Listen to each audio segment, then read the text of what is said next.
The way politicians view climate change strictly affects the way the rest of the world does, beginning with America. America is said to be one of the most powerful countries in the world, but if we really think about it, is that true? For an example, the Paris Agreement was made to keep the global temperature rise to be below 2 degrees Celsius, which, when President Trump came into office, he withdrew the United States from this agreement. With that being said, it is clear that President Trump denies climate change. Not only does he deny climate change, but Senator James Inhofe denies climate change as well. He publicly denies climate change, and he wrote a book called The Greatest Hoax, where he explains why he denies climate change, mainly because of the science aspect of it and the economic aspect of it. The main reason why politicians deny climate change is because they believe that climate change is too expensive to fix, or they are just protecting fossil fuel industries that make $5.2 trillion in annual subsidies.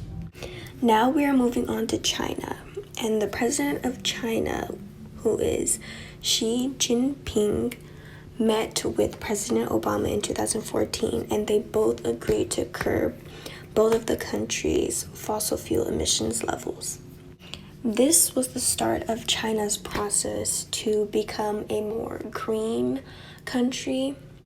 India is creating a step-by-step process to stop climate change, beginning with the South Asia Climate Parliament, which is a network of legislators who are dedicated to stop climate change by minimizing gas emissions, providing solar-powered electricity, installing households with biogas units to power clean-burning methane stoves, and to create climate-smart farming techniques. If the United States is said to be the most powerful country in the world, how are all these other countries beginning their process of stopping climate change, but the United States isn't doing anything about Water, it? shelter, and justice are some of the essentials we need to survive and that we struggle to find. With climate change, most of our basic needs will soon be gone. The food source is becoming hard to cultivate because of wildfires, extreme weather, short and longer periodic seasons, and water shortages. This is due to the CO2 that is both stored on land and in the air. Yale studies show that longer periodic seasons tend to have its own advantages, but shorter periodic seasons don't always meet the status quo and bring ruined soil and ruined crops. Our water resource is also changing places near the Colorado River by creating droughts. Stanford studies show that when the temperature rises, the conditions worsen the droughts. Studies in water footprint say that because of the CO2 that is being released into the atmosphere, mountain glaciers and snowpacks are melting at an unprecedented rate. This causes places like Florida to have floods due to water level rising because of the ice melting in our ocean. Our shelter is also being affected because of harsh weather conditions like tornadoes and hurricanes, as well as wildfires and floods.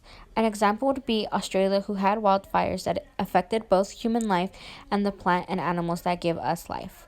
Also, because of overpopulation in states like the US or China, two of the main contributors to overpopulation who house many of these people.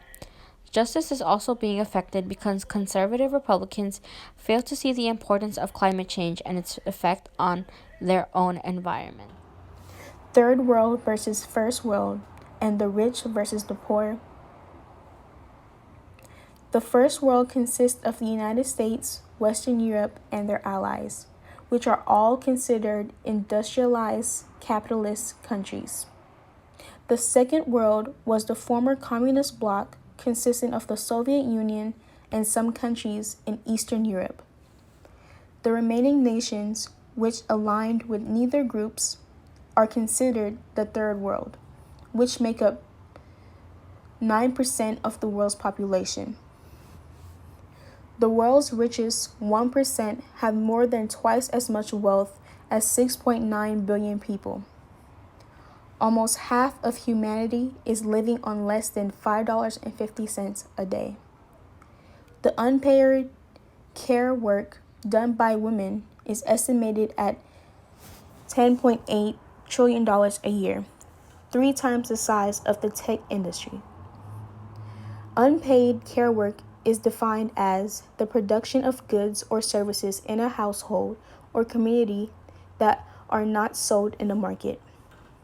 According to Oxfam International, men own 50% more of the world's wealth than women, and the 22 richest men have more wealth than all the women in Africa.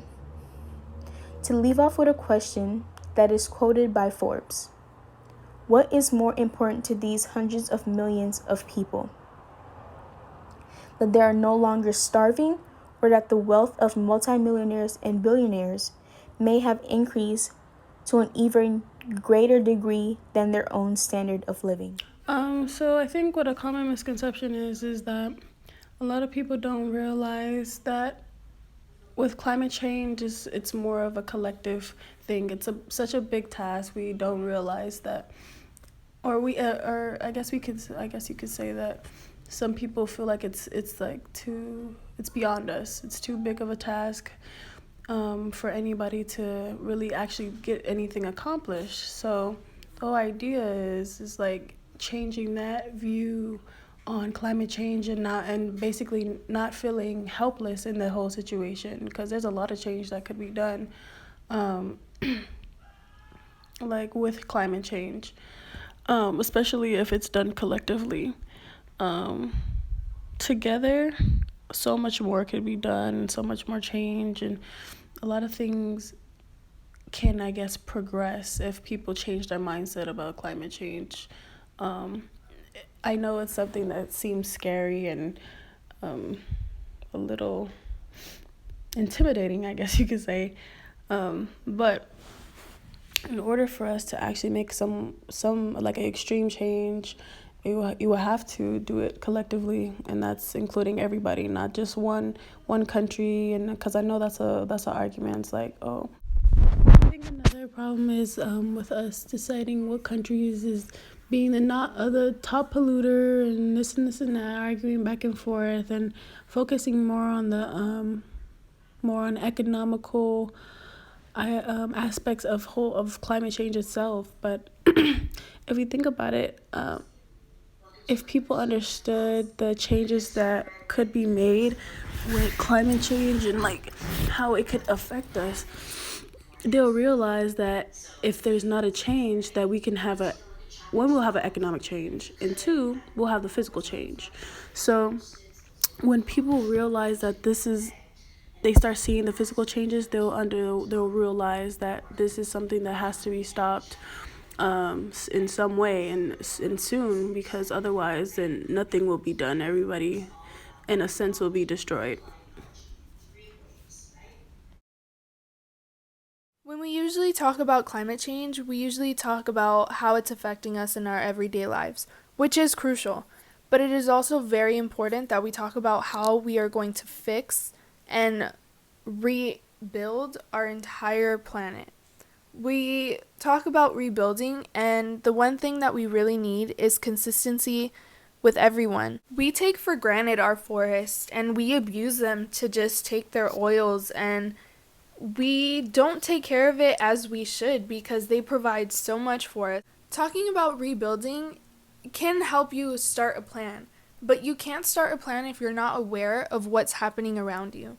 NASA's Global Climate Change website can show you how much carbon dioxide is in the air, or how much the global temperature has gone up or gone down, or the Arctic ice minimum, or the ice sheets, or sea level. Being able to use solar panels instead of fossil fuels can help reduce greenhouse emissions, especially carbon dioxide.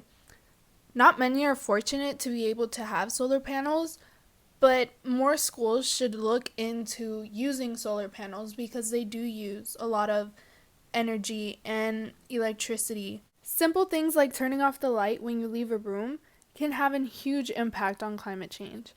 For example, If everyone is to turn off their lights every time they leave a room, a person can reduce greenhouse emissions by 0.15 pounds per hour, which might not seem like a lot, but if everybody is consistent with doing it, it does have a great impact. If we go from using cars to bikes, it provides a cleaner form of transportation. Now, it's evident that everybody won't be able to use a bike getting to where they need to, but if you can use a bike at least once or twice a week instead of using your car, your fuel emissions will completely be cut back. Also, producing a car uses way much more energy than it would to produce a bike.